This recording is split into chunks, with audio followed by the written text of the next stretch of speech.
നമസ്കാരം.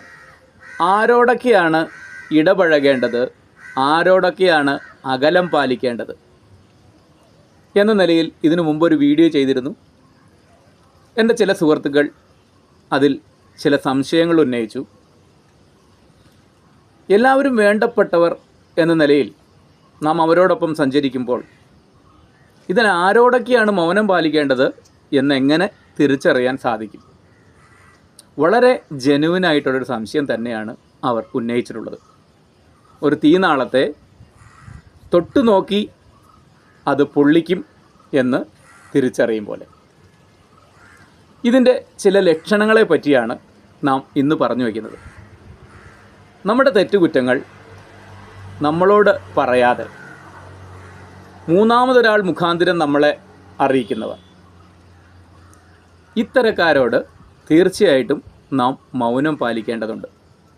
അവരോട് നമ്മുടെ ന്യായീകരണങ്ങൾ പറഞ്ഞോ, നമ്മുടെ തെറ്റല്ല അത് തെറ്റിദ്ധാരണയാണ് എന്ന് സ്ഥാപിക്കാനോ സംസാരിച്ച് സമയം ചെലവാക്കേണ്ടതില്ല. ഒരു ഉദാഹരണത്തിന്, എനിക്ക് കടലും ആകാശവും ചന്ദ്രനും ഒരുപോലെ ഇഷ്ടമുള്ള സംഗതികളാണ്. ഇതിനെയെല്ലാം ഞാൻ ദിവസവും ആസ്വദിക്കുന്ന ആളുമാണ്.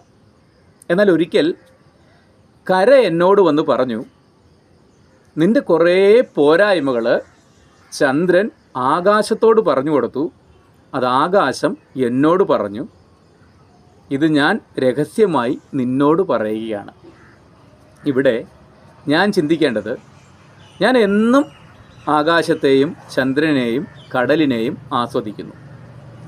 ചന്ദ്രന് എൻ്റെ പോരായ്മകളായി തോന്നിയ കാര്യങ്ങൾ നേരിട്ട് എന്നോട് പറയാമെന്നിരിക്കെ അത് ആകാശത്തോട് പറഞ്ഞു കൊടുത്തു.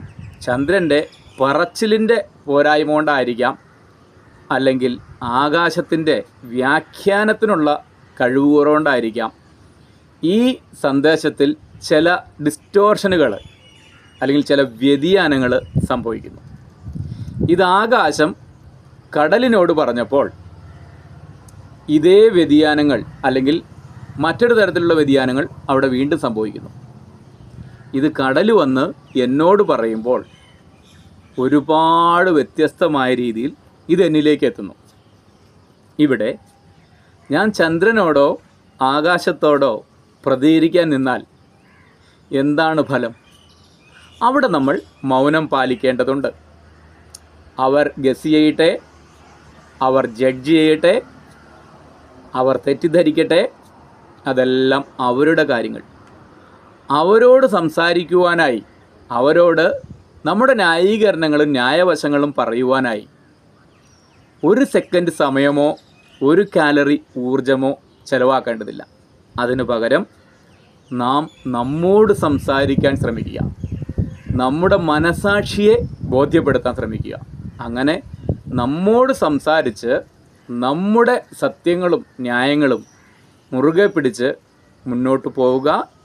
നല്ല ദിവസങ്ങൾ ആയിരിക്കട്ടെ. നന്ദി.